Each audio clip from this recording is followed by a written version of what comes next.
माझे नाव तेरंगे समाधानराव साहेब, राहणार मोगा, तालुका अहमदपूर, जिल्हा राठोड. माझा अनुभव, माझ्या दोन्ही पायातून अवसान घेतलं.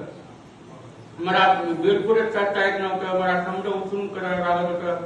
मला पहिल्यांदा इथं उचलून आणले होते पप्पांनी. मग मी महाराजांचा आशीर्वाद घेऊन घरी गेलो. पारायण केले, वडिलांनी माळ्या केल्या. मग मला फरक पडला. आता मी स्वतः चालत आहे. एकटाच येतो वारीला दर पौर्णिमेला. टाळ्याच्या गजरामध्ये स्वागत करूया. मला उचलून आणलं होतं, जे पेशंट जुळी टाकून आणलं होतं तो सांगतोय की मला जुळी टाकून आणलं होतं, पण मी चालो आशीर्वाद घेतला.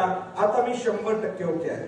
आता हे असे सिरियस पेशंट असतात ना, ते वर्ष महिन्या 2 महिन्यामध्ये 4 महिन्यामध्ये जे जुळी टाकून आणलेले असतात ते अगदी चालत येतात.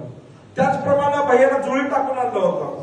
त्याला काहीच कळत नव्हतं आणल्यानंतर, परंतु इथला आशीर्वाद घेतला आणि आशीर्वाद घेतल्यानंतर भैया सांगतोय की आता 100% ओके आहे. टाळ्याचा गजरात भैयाचं स्वागत करूया. धन्यवाद भैया. आशीर्वाद माईक दिले.